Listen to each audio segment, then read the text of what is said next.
joke. Nina Gabianelli, ladies and gentlemen.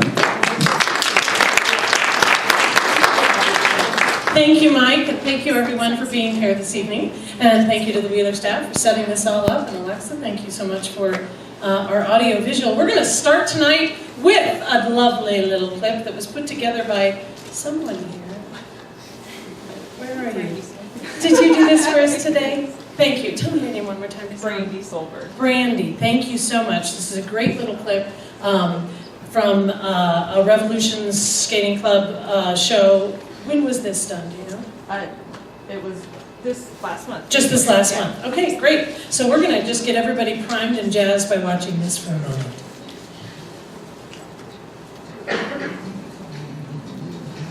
(2018) it says.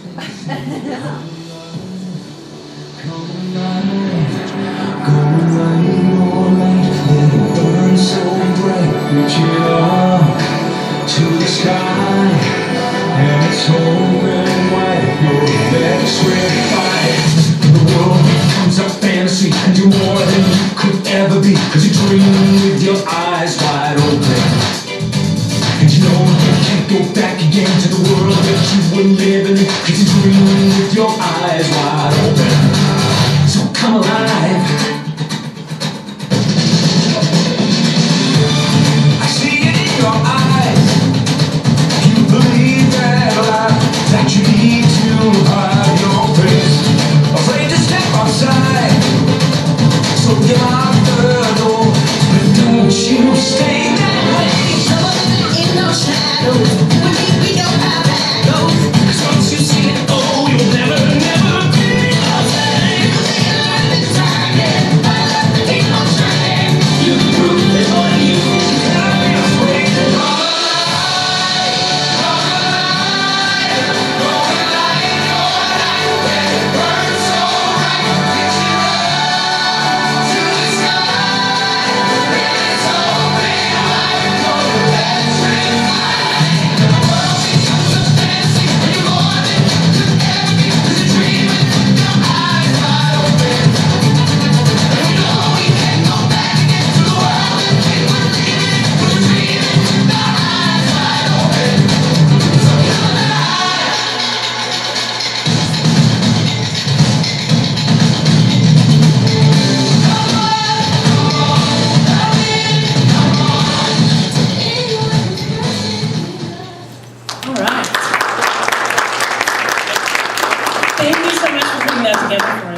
So fun.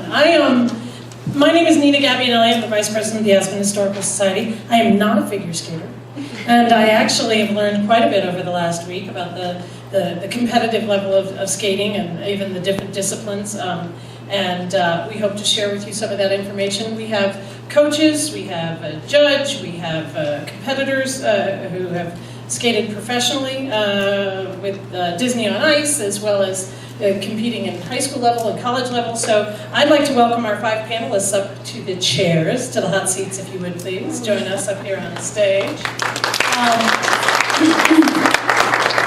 And while you ladies are getting comfortable, so that, we're not going to really talk about the history of figure skating, but I did pull up an article out of the out of the Colorado Historic Newspapers, which is a great website that has a lot of old newspapers, and there was a Aspen Times article actually printed in 1893 that talked about the history of skating and as it came over to this country. And people have been skating here for generations, competitively starting post-Second World War in the 1950s or so, but in 1939 they actually had a skating competition out on Maroon Lake, out at the Maroon Bells.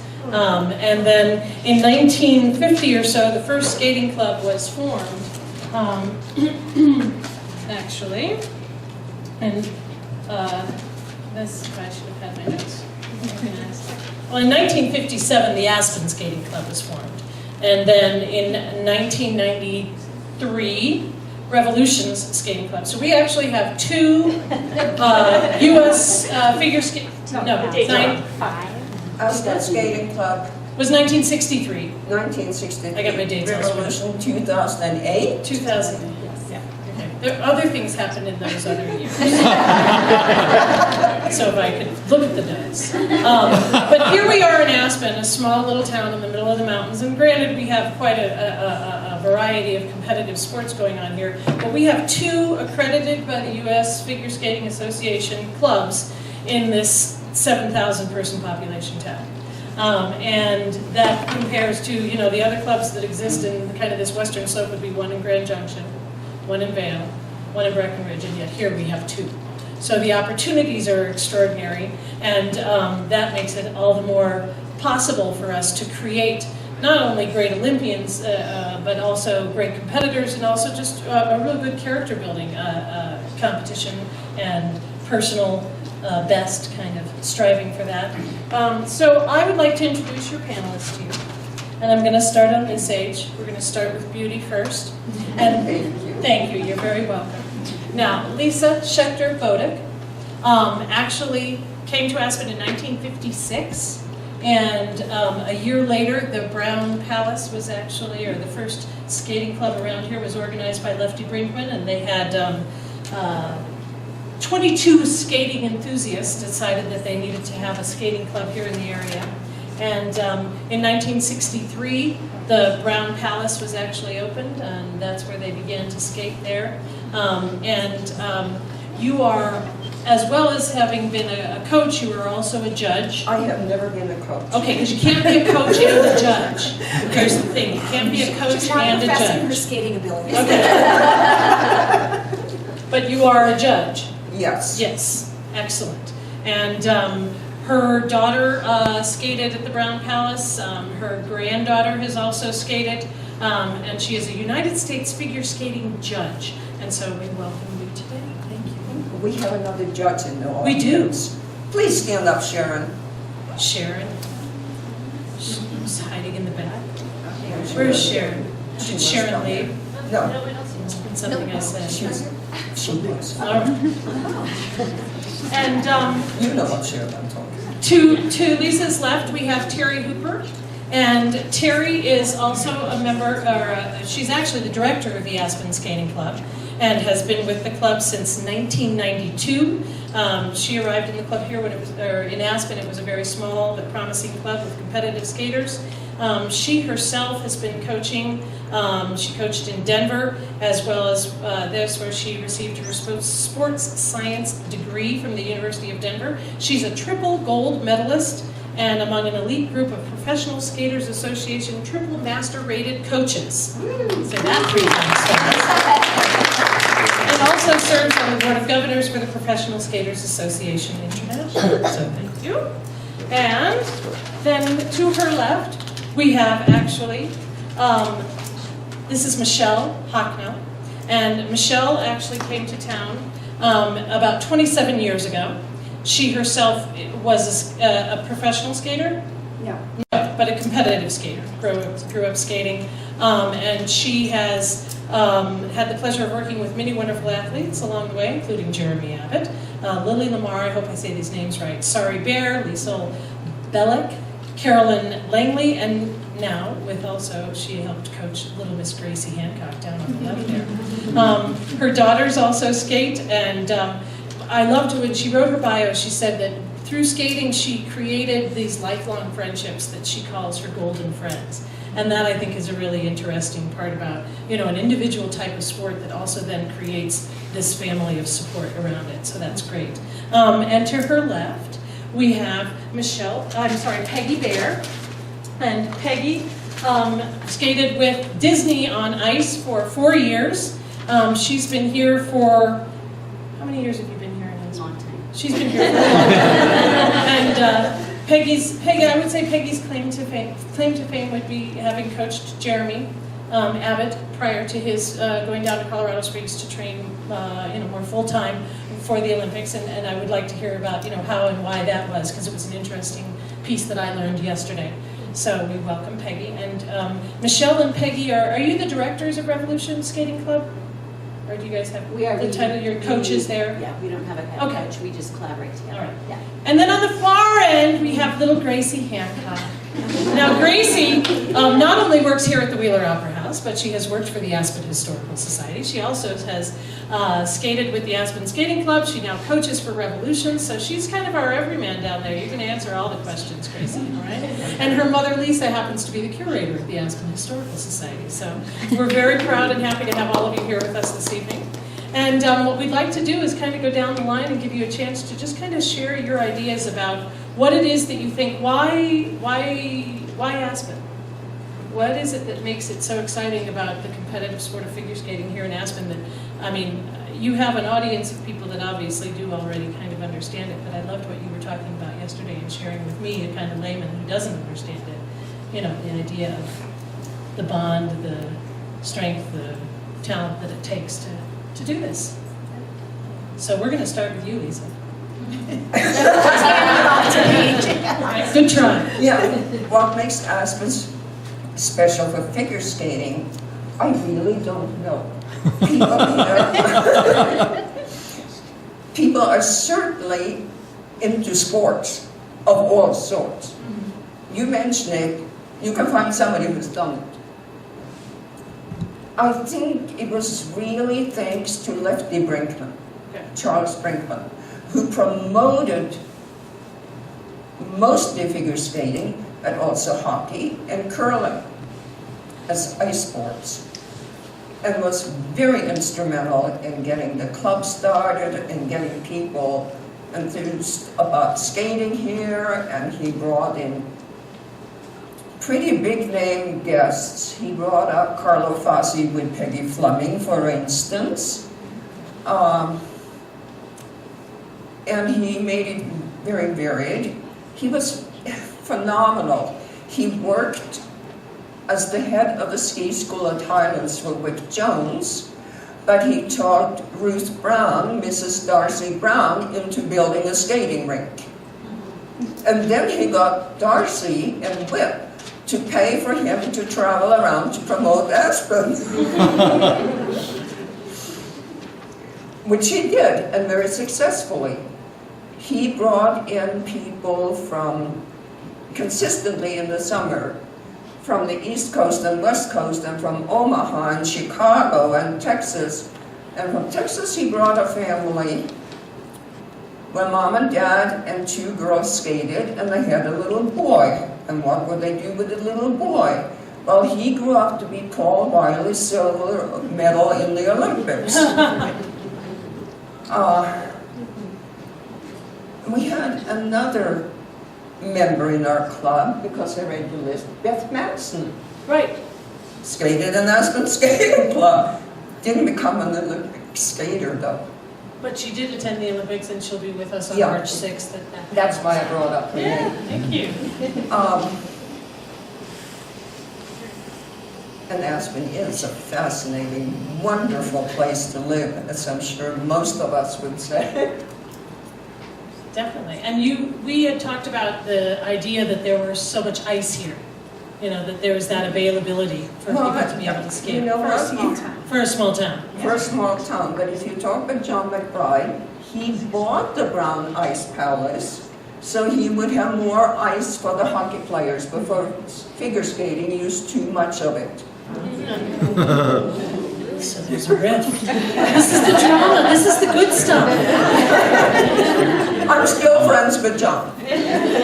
And the youth aspect of it, the kids that have come up through this, both your children and your grandchildren. You know what? We have two coaches sitting back there that in their youth. And Alex. Yes. And Alex, I'm sorry. I'm so sorry. We have some very long time members sitting in this, Yeah. in this group here. That skated for Aspen Skating Club way back in some year. Now Greta and Suzanne are back coaching. We're Great. coaches, but we both. Yeah. I was And 1 Alex year has and coached skated. for us. Alex has coached. Great. My granddaughter Asta has coached for us, and I'm sure your daughter is out on the ice helping out coaching, Well, thank and you. of course Grace. And of course, Gracie. Teri, what would you like to add?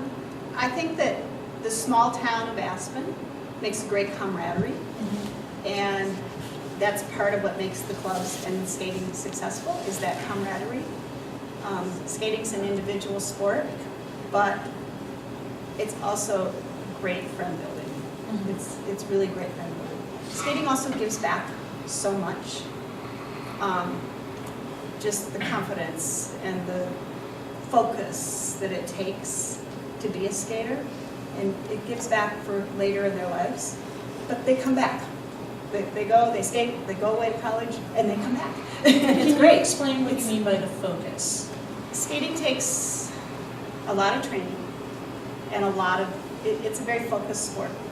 If you want to be good at it, you have to really be able to zero in and stay focused on the task at hand. We used to have to do figures, which took hours and hours and hours of focus. You know, I would skate 6 hours a day, and 5.5 of them were doing figures, I think. It just took a long time and a lot of very, you know, it's patient and staying in the moment. I have a note from Jerry Michaels that he was in some of these pictures, and he wrote to me today and said, please tell everyone in Aspen that skating there is so special that he had to go away to train, like we talked about a little bit, we talked yesterday about, but he left to train, but he was junior national champion, junior world silver medalist. He said Aspen is what started him and gave him the love of skating, because skating in Aspen is so special. He said it made me what I am now. And he's now training international skaters in California. So it was nice that he sent this little note saying, wish I could be there. Yeah, it's good. Oh, thank you for sharing that. Michelle, what would you like to add? Well, I think that this town, it really is so special here. Because we have so many people that are sport-oriented and family-oriented, and skating really is, it's a family sport. You don't just have to be 4 years old. Or we have an adult skater in our club who's going to attend adult nationals for the first time, coming up in April. So it really is a sport for any age. And the majority of kids are not going to go to the Olympics, but they're going to have so much fun and learn so many skills that will help them. I've had kids call me and say, you know, I was on a job interview and I just remembered I just need to present myself like I would as if I were out competing. And that, you know, that's a great life skill to have right there. And the friendships, of course. And I also think we're so lucky in this town to have a facility like the Aspen Rec Center that is connected right to the school system. Right. And that is, every school should have that. It's amazing. So it's a little bit of a double-edged sword as well, because there are so many sports here. We do battle a little bit, ski time and hockey time. But overall, I think the kids that stick with skating, and I'd say the majority do, and they do go to college, and they do ask, the first thing they ask to have sent to them is their skates. Parents say all the time, and because they have that they have that connection to their old life in their new life, and it's just great. It's wonderful. And then they come back and teach with us, or just come back to our shows and relive memories. So it is my very best friend to this day. I grew up skating with. So, and I would take that out of, take the friendships and things that I've learned along the way through the sport, the people that I've met, just some amazing people, inspiring people, all through this crazy little sport. And then to be so excited about the Olympics coming up. It's just extra fun every 4 years. Do you end up with new people joining the clubs after the Olympics? Where kids get excited about it? Yes, Yeah. always. For the United States Figure Skating Association, it's occurred that in the Olympic year, membership goes up. That makes sense. Definitely. All right, Peggy, you're up. Well, I think skating in Aspen is just such a really fun thing for, like, as Michelle said, families. And I think it's just a great way for kids to connect. And like Michelle, my dearest friend in the whole world is I grew up skating with, and I would say 80% of my friends are from my skating through the years in ice shows and growing up as a young girl. And I see that here in Aspen as well, that it gets carried over with families and friends, and they all come back, and they've gone off to college, but then they come back to the shows. And so yeah, I think it is, and I think Aspen's unique in that families are very sport-oriented here. They're skinning up a mountain at 5 a.m. Half the people in the world don't even know what skinning is. So I think that they just come from athletic backgrounds, and I think that we just kind of breed sports here. So Definitely. I'm glad to be part of the skating. Can you share with us a little bit about your experience with Jeremy and how he did then have to move on to another Yes. level? So when I moved here in 1993 as a compromise, getting married, my husband was wanted to live in Bozeman, Montana, and I was in Seattle. And so Aspen was our compromise because it had really good fly fishing rivers and an ice rink. So we ended up here, and I remember walking into the ice garden and seeing Jeremy skating, and I thought, wow, this kid is really special. And I had been teaching skating in Seattle for 5 years, but there was something about Jeremy, and the very first program I ever did for him was called Magic Feet, because his feet were just like magic. And it was, I think it's a Kermit the Frog song or something. But anyways, so that was the first program I ever did for Jeremy, and we just had a great relationship. And then as he got up in the levels and had placed well in some regional competitions, I just thought that he needed to be in a better atmosphere and maybe train with other male skaters. And so I sent he and his mom down to Colorado Springs with some recommendations for coaches, but I really encouraged them to just find somebody that worked well for him and for his personality. So they did that, and then for a year we worked back and forth with coaches, really for a couple of years. And so, yeah, so I was happy to see him go off because I really felt like that was the right step for him, that he needed to explore that avenue and to have every opportunity to develop. And he did. Great. And he was, at that point, then surrounded by other people at the same level of talent. Yes. Right, so that he was able to push himself and move a little bit further along and get up to the other To be in that level. training environment Right. of better skaters, you know, and to have a whole environment of high-level skaters is really inspiring. They inspire each other. Right. So Gracie, as a skater, did you find that with friends that you were skating with that, you know, I want to be able to do that too? They wanted to do what you could do. Well, I'm not that competitive of a person. I kind of knew that. For me, it was just, I think I enjoyed the movements and being able to learn new skills and, you know, hone in on certain things. You know, I liked the individuality of the sport because I don't have that competitive aspect. But yeah, one of my friends was at Aspen Skating Club, and they had a bring a friend night, and she brought me. And I guess I liked it enough that I wanted to keep doing it. And then I met Asta, and, you know, just kept going, and here we are. And so what's the difference for you as having grown up skating, now being coaching? What's the difference for you? What is the transition? Which do you like more? I enjoy coaching a lot, actually. It's really been an interesting experience for me to be able to, you know, take what I've learned from all three of these coaches here who coached me, and give that back to some of our skaters, and just, you know, see the transition. And it's kind of, I'm trying to think of the right word, but like, oh, I, you know, went through the same things that they're going through, so I think it's very easy for me to relate to them and explain to them how to do certain elements. Thank you.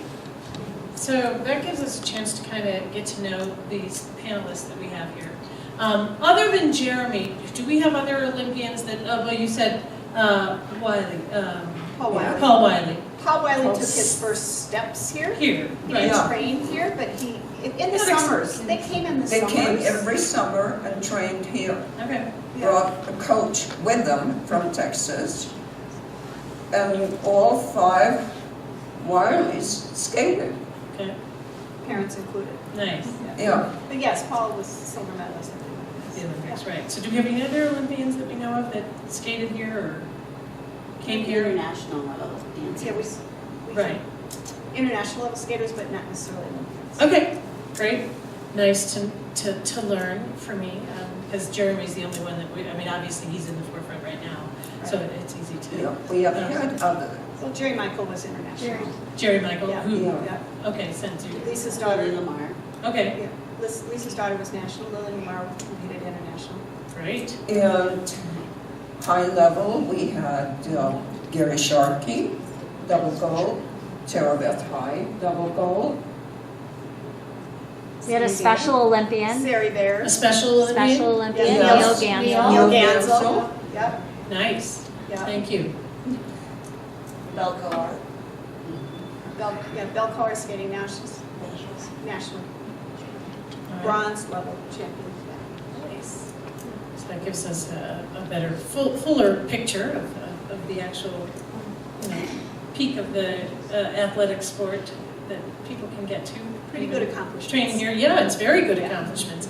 So I'm wondering if anyone has any questions or anything that you want to add, coaches, or we've got a question down here, so I'm just going to bring the microphone to you so that, because we are videotaping this, just so you know, and this way we have all those names now in posterity so that we can keep this at the Aspen Historical Society and look upon it as we. Okay, my name's Tom Stevens, and I'm an author. And coincidentally, I just wrote a book. It should go to the publisher in June. I think I have a couple of them that I'm going to meet with. It's called The Prodigy. It's about Aspen figure skaters. Really? Believe it or not. Yeah, and that's why I'm here tonight, because I love I'm that. here vetting this novel. I want to make sure that it's accurate. I've spent time at the Olympic Training Center with young as a coach, with a cycling coach and stuff. I've known figure skaters, and I saw what they went through. One young lady was driving from Loveland to Colorado Springs every day to train, and so I know the sacrifices that these kids put in, but also the parents. And so this book is about. It starts back in the 1890s. Young pioneers had a daughter, and she was one of the first skaters, one of the first female skaters that could actually compete with the men, because men and women skated against each other back then. And her life was tragically lost by falling through the ice down at Helm Lake. Really? Yeah, and her mother had lost several children, who was actually my grandmother. But she had lost several children, and she went mad eventually, and when she died in 1936. She was such a strong personality, she couldn't stand to leave this earth, and so she stayed and haunted a house here in Aspen. And she became a ghostly matchmaker, trying to arrange the same genetic pattern that created her daughter. She was trying to reincarnate her daughter, trying to create another prodigy. Okay, and so generation after generation, she scared off the unqualified matches, and she promoted the good matches. And she did that from her family in Norway. She was having these girls come from Norway. Unbeknownst to the guys here in Aspen in this family, they were marrying their cousins, distant cousins, but they were marrying their cousins, trying to get that same genetic line, like we breed horses. But she was doing it from a supernatural perspective. She takes skating mom to a whole. Yeah, right? Absolutely. She was a skating mom. And so the book, not giving In it, quotes, skating mom. We all have daughters that skate. That's a skating mom. yeah. And so towards finally a girl's born here in Aspen, and she's a prodigy. She's phenomenal. She can do things before she's even able to be coached. She just picks up on things. And so she's in an accident, World Championships, and she gets a concussion, and she goes into a coma, and she's able to be transported back to Aspen. Well, when she wakes up, it's not the same girl. It's the girl from the 1890s that died, takes her place in Aspen here. And so her mom recognizes that, because all of a sudden this girl can speak Norwegian. This girl can play the piano. This girl's, also a figure skater, but she's not quite up to the level that her daughter was, because 1890s, compared to 2016 is a whole different world of skating. And so there's a time transport type thing. Two girls switch places. Really, really talented girl was hurt in 2016, ends up back in 1898 skating at that time. And it kind of compares how these girls, their abilities, and how they thought about skating and how they just thought about Aspen. And so what I want to do is I want to make sure that what I'm putting in the book is accurate. And I want to see if there's, I need to know like how many coaches are involved from once a kid starts skating over here at the ice rink. So, like this case, her mom is her coach. And then she goes to Colorado Springs and she's at the Broadway World Arena. And of course then, is there a national coach? But I need to know the different levels of coaching and then the different levels of competition. The regionals, the district, the state, whatever there is like that. I need to know those levels because it's built into this book, and these competitions keep coming up for each generation of girl that is skating here in Aspen. And they all fail up until this last one. They for different reasons they fail. They don't become Olympic skaters like this lady is trying to create. And so I need to know those kind of things is what are the steps involved? And then finally, I want one more thing because I don't want to hog all the questions here, but I'll be turning out some early edition manuscripts. It's at an editor now, Kristen Carlson. I don't know if you know her, but she does plays here all the time and stuff. And once I get that back from her, I want to have a volunteer to read it and say, this seems right, or this isn't quite right. And so I can make it seem realistic to people that are actually in that life, that have lived that life. Because it's important. It has a lot of historic things in it, and I like to keep things very accurate. Cool. So Great. how many? we can, I guess. Is this an easy question? Is this a long question? It sounds like a more Well, and we can an discuss in-depth it. conversation that might be an outside of this. It might be outside of this, we can Yeah. discuss it Realm. afterward, but I just kind of wanted to put a bookmark in Introduce here yourself. so that I could be able to talk to people that have questions. Interesting story. Yeah. Okay, so I'd like to ask you a question. How did you come up with this? Well, I've been coming to Aspen since 1961. It's kind of a second home. My grandfather was here in the 1880s. He was a contractor. And so it's always been kind of a second home for me. I've lived in Colorado. My family has lived in Colorado. But I've come back and back and back. And I kept visiting graveyards. The Ute Cemetery and the Aspen Grove Cemetery. And it came to me up there. I would visit the same graves every time, and something about genetic memory or whatever it is just keeps drawing me to these graves. And I started looking at newspaper articles with Jaden Click and trying to figure out why am I drawn to these. And I started finding out that there was a story, and that's the story. Interesting. Well, thank you. Thank you. Yes, we can answer some of those questions for you. Yes. Yep. Anyone have anything they'd like to? I'm wondering, do you two skate? Yes. You two? Yeah. So do you guys want to be in the Olympics? No? Yes? What do you think? Maybe? Tell me what it is that you enjoy about skating. Is it the costumes? Because for me it's the costumes. I would totally be all about the sequins and the 12. What do you like? What do you enjoy?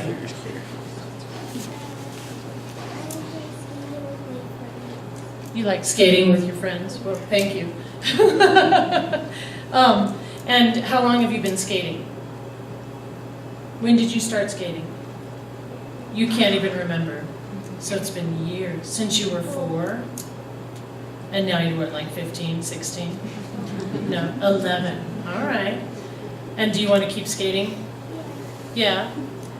Are you going to watch the Olympics? Yeah. All right, thank you. Do we have it? Are you a skater also? Because you're wearing an Aspen Skating Club jersey. I kind of knew that. How old are you? Okay. And what is it about the skating that you enjoy the most? The moves and the sparkles.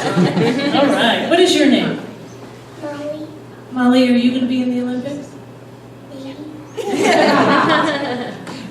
What year are you? I was watching one of the programs introducing the Olympic skaters last night, and he was actually asked this question, I think a little older than 6, but they asked him, what year do you think you're going to be skating in the Olympics? And he said 2018. Yeah. It was so cute. So what year are you going to skate in the Olympics? Just pick a year.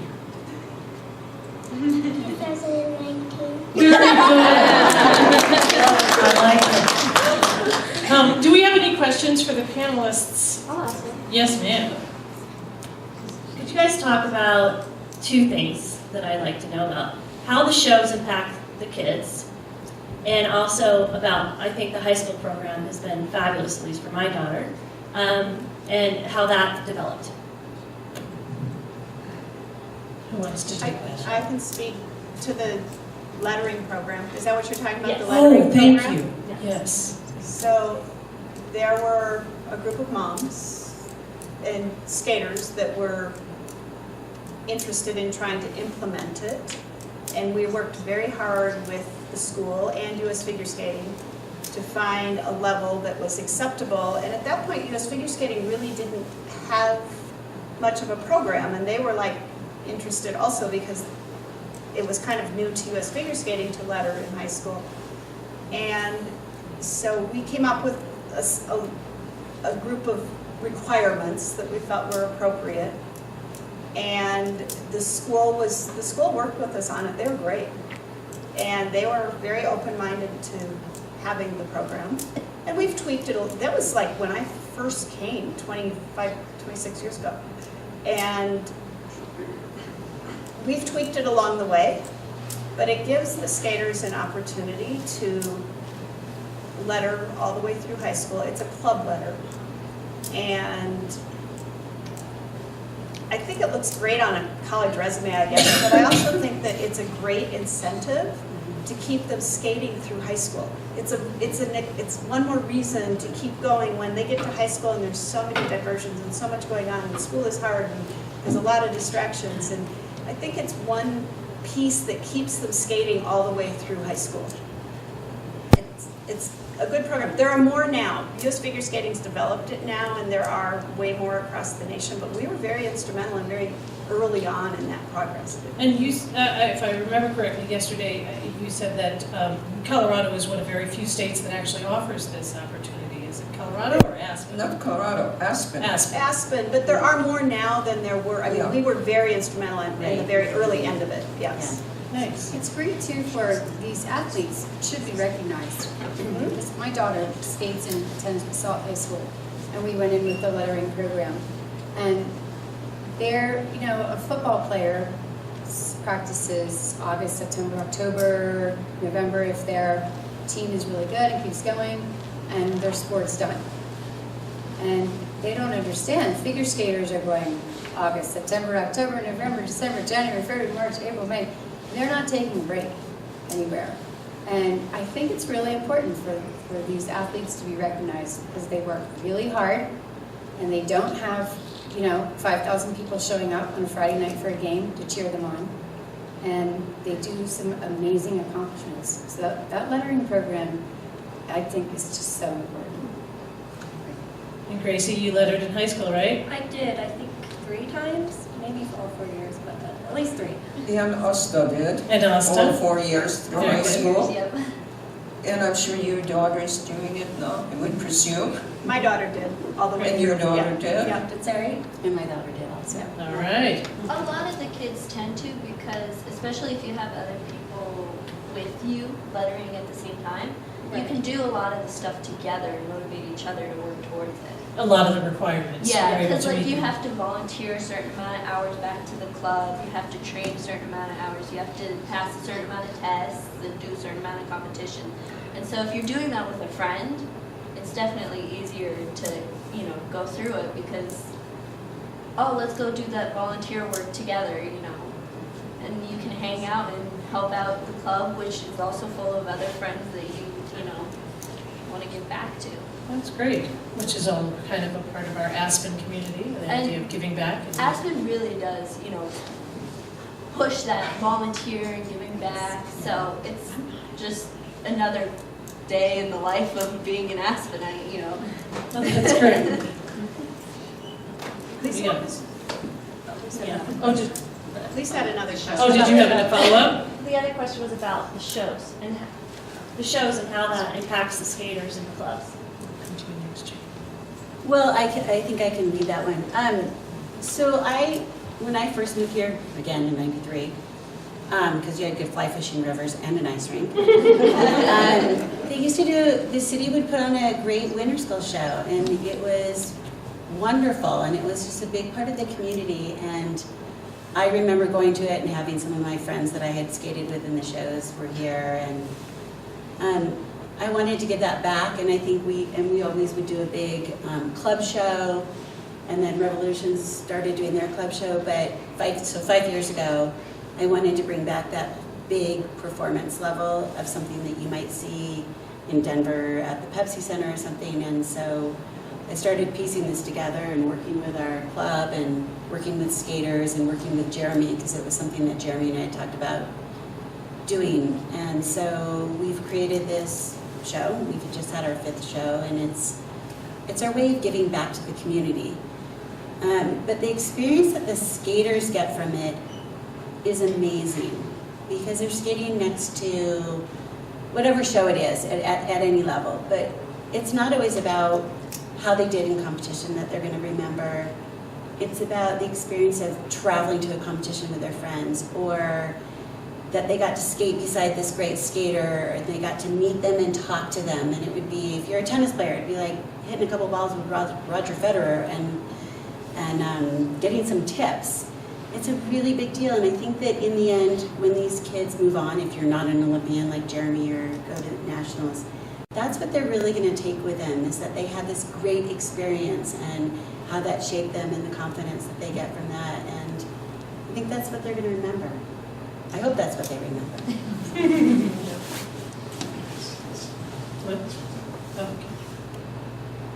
Hi, I'm Jay, and good evening to all of you. First, my question is, let's say, I heard all your stories, you beautiful ladies who are figure skater. So here in Aspen, it's my 3rd season, and I saw, let's say, Aspen hosted, let's say, with the World Cup, we have X Games. Can Aspen also host a World Figure Skating Open or World Figure Skating Championship? And my second question, there's many winter sports around here in Aspen. Is it also how do the people can support Aspen if, let's say, Denver become an Olympic city and Aspen can able to host one of the venue for the Olympics, let's say 2022 or 2026? It's like, whatever is your opinion, or what can you say about it? Thank you. So we'll start with what level of competition can be held here or could be held here. That's What I know. Well, I don't think we have a big enough venue for an Olympic event or a world We event. don't have enough seating. Right, we don't have enough Let's say seating. Denver is the host city. Right. Then some of the sporting events, let's say Aspen have the place where, let's say we hosting a Winter World Cup every year. So is that also, let's say Aspen can boost or give a place for competition in the let's say if Denver gonna host a Winter Olympics? And my first question is, you guys are figure skater, can Aspen also host like figure skating, World Figure Skating Open or World Figure Skating Championship as a venue? I don't think we have a big event. So But I think, I can't answer for the ski events, I would think that we could, but, yeah, we just don't have a big enough venue to host. Because we have Lake Placid in New York, which Right. is a small town, Park City in Salt Lake City.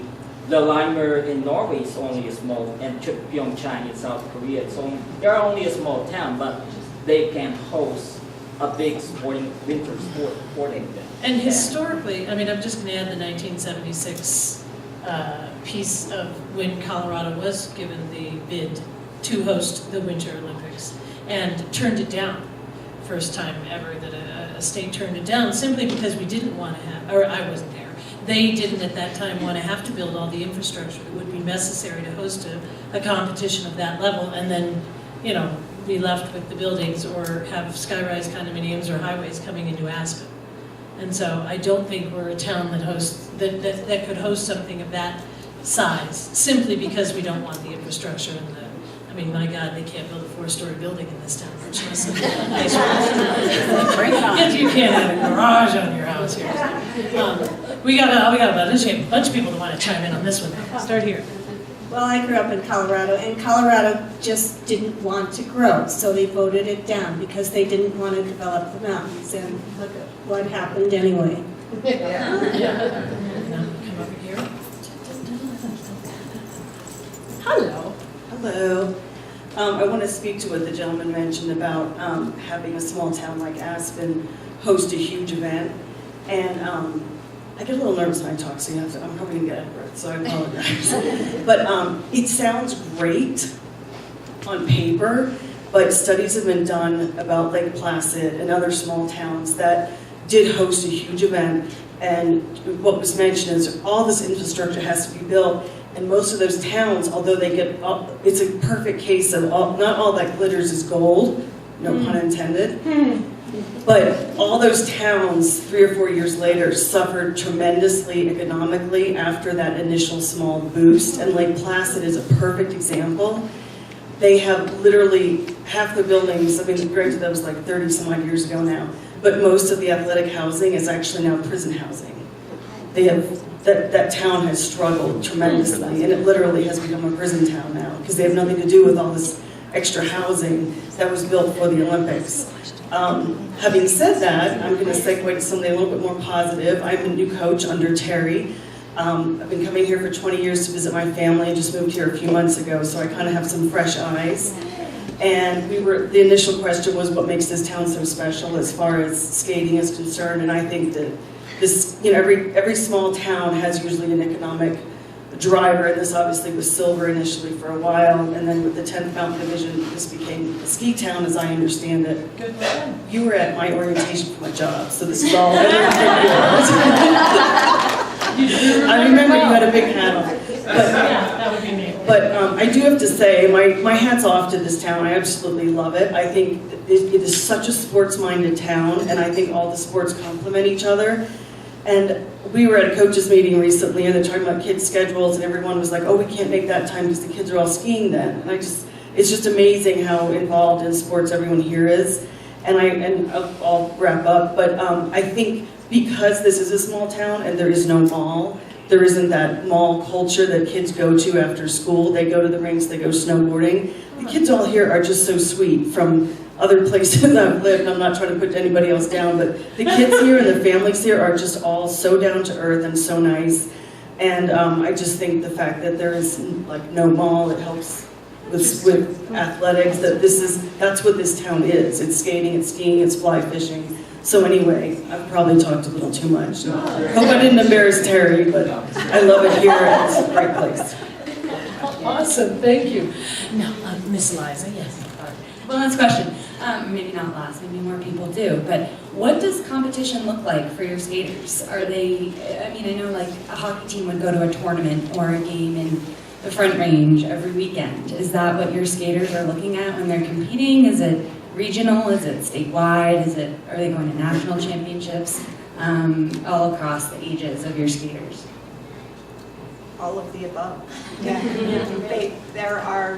We do a local competition here, and it draws people from mostly Colorado, but a little farther. There's a few from farther, and it's a one-day event. But we go to other competitions that are 3-day events. If you go to regionals, it becomes a 7-day event, although the kids come and go throughout the 7 days. So the qualifying competitions are regionals, sectionals, and then nationals, and then Olympics, worlds. So it depends on their level and their age, where they go. Molly competes at 6. Yeah, Molly. And she's really good at it. Yeah. Grace competed. Did. Yep. Asta competed. Yeah, the Solberts are competing. Michelle's daughter. Maddie's competing. I mean, Xavier. Xavier over here. Xavier and our 2 coaches there competed. I think that's part of Alex, you competed. what's nice about being an Did individual you do sport. well one summer? You really can. If you wanted to travel and do a competition every 2 weeks and you have the finances to do it, you certainly can. Or if you're a skater that says, I like to do the local competition and I like to go to Vail in the summer and I'm good, you can do that as well and still have just as much fun, which is great, because a lot of times we have kids that start and the first thing the parents say is, we don't want to compete.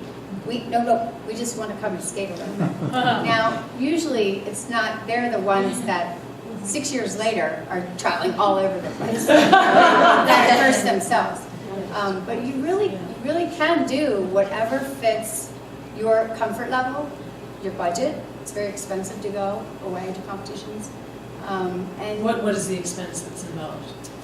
well, just training for it, and then you've got travel fees, entry fees, hotel fees, coaching fees, Those costumes. Costume fees, boots and blades are The more expensive. sparkles, the more expensive. Yeah, I'm sure all can attest to the prices you paid for dresses. It's an interesting, we haven't really talked about that, so the expense of it, if someone were to go to an Olympic level, are there sponsors that support things like that, and the same as, I see with other athletes, I just haven't noticed it. Well, Skaters don't have logos on their skates and on Once you get to the their... level that you go to the Olympics, yes, you can find sponsors. But in the meantime, you have years getting, let's say, to nationals, where basically the parents cover the cost, It's a or long road to get to sponsorship. Yeah. get a sponsorship. a lot of mortgages. That's it. I have a Interesting. question. Yeah. Okay, so figure skating isn't unique in that it has an artistic component, but it's not timed. There's a judging element, and so it's athletic. You have to have a certain amount of innate ability. There has to be drive. There are things that can be taught, but there's also that artistic component that has to be there. Or my question is, what can be taught, what can be nurtured and developed, and what does a skater have to bring, and how do you tell? As a coach, as developing a child, finding out what they're good at, how do you do that and take it to a level like the Nationals or even on the Olympics? What does it take? We have had over the years some very athletic skaters. Tonya being one. We have had some very artistic skaters. Yeah. Jeremy Abbott being one. Jeremy Abbott being one. Certainly Michelle Kwan. Very artistic skater. Is one better than the other? You hope for both. Right. We hope that somebody can mix the two together, like Chen now, Nathan, our national champion. He is very athletic and learning to become very artistic. For some, the artistry comes first. And I think Jeremy had a tremendous amount of artistry as a tiny little kid. I used to always tell him when he went out to compete, I said, go for the second mark, because it was a tiebreaker that would break a tie at the time. I don't think it still works that way. The system's changed so much. But I think as far as developing, when you have a skater, I think it's really important to include them in on music choices, things that make them happy. Do they want to skate fast? Do they want to skate slow? Do they need a dress with tons of rhinestones, or do they just want a few? And you'd be surprised that a lot of them really don't want a lot of rhinestones. What is wrong with that? I know. But I think that it can be developed. I think you just have to encourage them to bring it out. And, you know, I sometimes tell them to go stand in front of the mirror and dance like nobody's watching and see what they come up with. And it's amazing how they develop their personality and how it comes out on the ice. And I think that that's a really fun thing to bring out in them. Yeah, and through shows and Right. doing programs that are in a competitive environment. Right. I mean, you know, not having that added pressure. Yeah. The athletic, to me, is much easier to teach. You can take a skater who has athletic ability and teach them. The performance aspect is a great deal harder, because it's not so much taught as drawn out. So a skater that has a lot of that and exudes that, like Jeremy, then you can draw and keep drawing and keep drawing. And skaters that, you know, have a difficult time with that, it's tough to draw that. You can still get there, but it's not as easy. Alex, you had a question? For each of you to answer in a sentence or two only, Lisa, Teri, Michelle, and Peggy, I've known you almost my entire life, and Gracie, I've known you almost your entire life. And you all have a true passion and dedication to figure skating as a sport, and specifically to figure skating in Aspen. You have really dedicated your lives to being a part of this sport in this community. What inspires you? What drives you to stay involved? Who's first?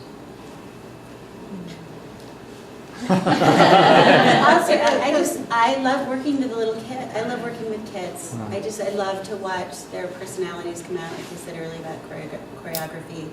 I love to watch them work together. I just think it's fun to see it develop, and I love working with the parents and the shows, and you know, I just think, like I said earlier, my best friends come from skating, traveling the world with Disney on Ice, and now my daughter's doing the same thing. I just have, I guess it's in my blood, and it's never going to leave. I have a skating coach, one of my dear friends who is a skating coach, and she moved to Mexico for a while, and then she keeps moving far away from rinks, and they finally just sold everything and moved right next door to a rink, and she's teaching again. So I would say, you can't take the rink out of you. So I just think it's you know, something I've done my whole life, and it's been really good to me, and I love to give it back. It's fun. It's so much fun. It's fun, it's interesting. It is so much fun to work with all the different kids. And it's fun to see my own kids then enjoying the sport. And when it's not in my life, it's not as much fun. I moved to Aspen, leaving a very intense job, very high level, and I moved to Aspen saying, I'm not going to teach anymore.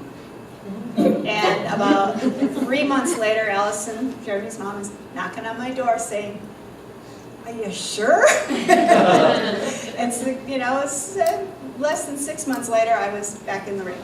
It's a love of the sport, and it's a love of the interaction with the kids, that every day they accomplish something, and it's so rewarding to watch them learn a 1-foot glide, you know, or a double axel, whatever it is. It's so rewarding back to me that I love going to work every day. It's not even work. It is, but it doesn't feel like it. Yeah.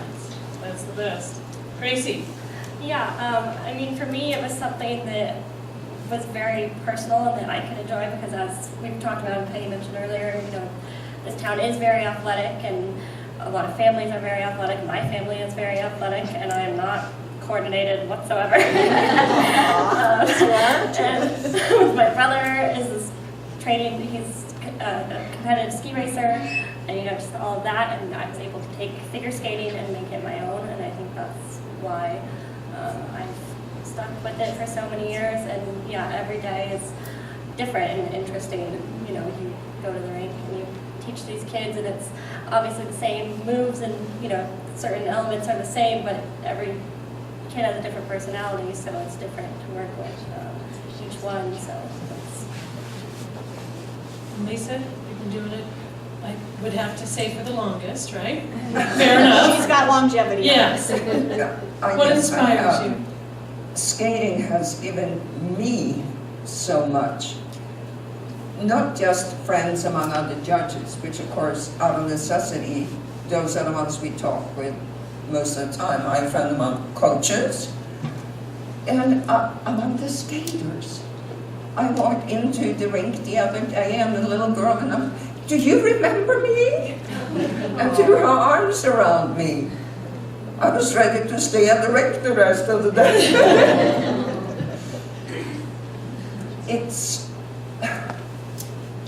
I certainly have gotten more back from skating than I could ever give to it. And I spend quite a bit of time and effort on skating. As a crazy skating mother, I commuted my daughter to Broadmoor every single week for a whole year. She went to school here 4 days a week, and she skated there 4 days a week. She had a partner, and he lived there, and because she went into Gold Beans at a very young age, they were all in their 20s, and she was 14. Wow. So it meant I traveled. Yeah. Do we have any? Wait.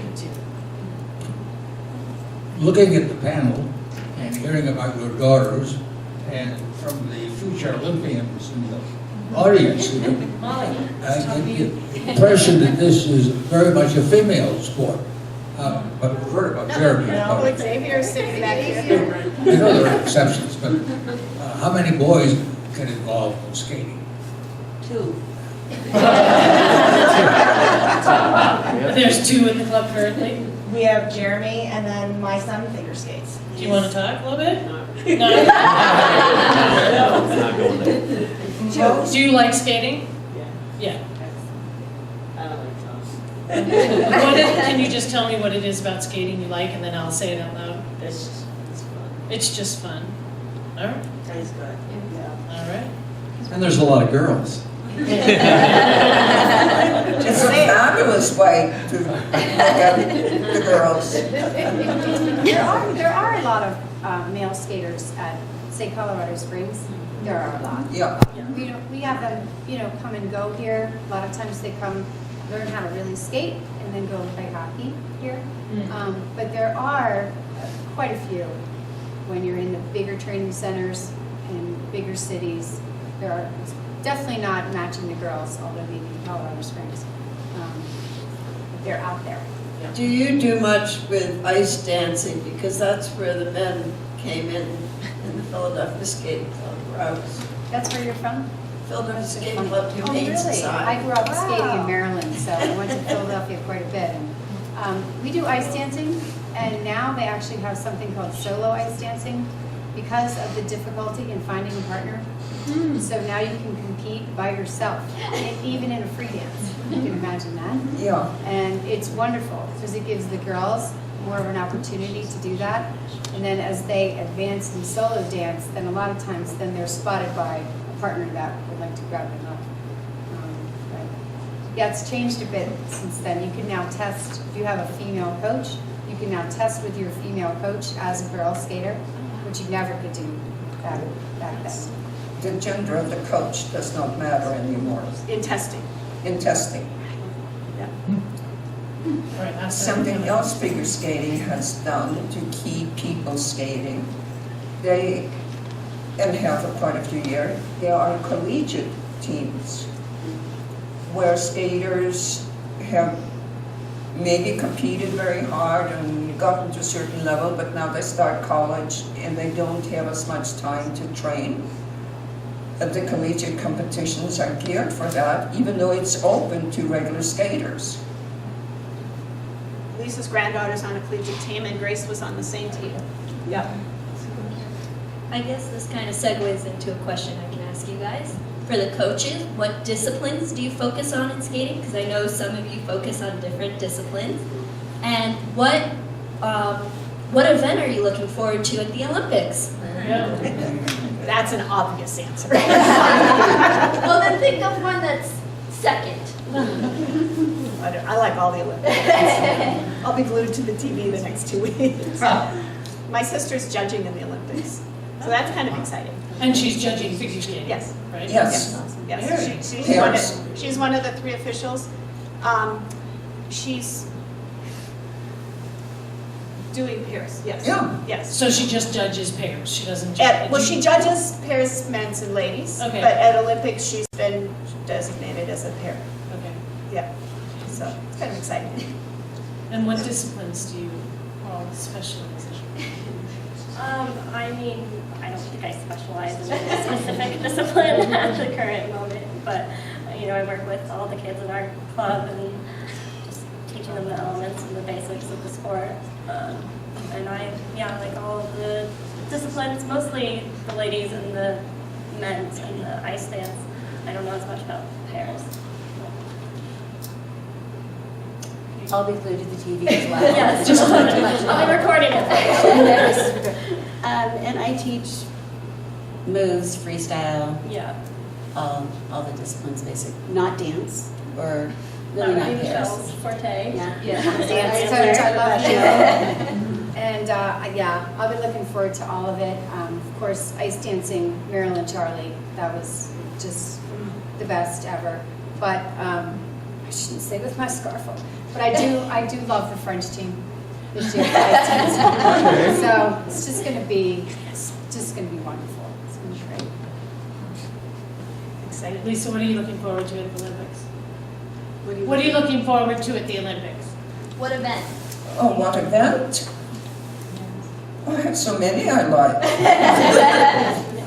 It doesn't have to be on the ice. No, I like to watch I guess they call it flying, ski jumping. Yes. Do we have any more questions? All right. You guys are great. First of all, I have to say I'm Philly, so go Eagles. Just so you all know. Anyway, my question is, I don't know a lot about skating coming from the East Coast, so how is an individual different from the pairs that you can compete competitively by yourself, but then you can get teamed up with a guy and then compete with him during a competition?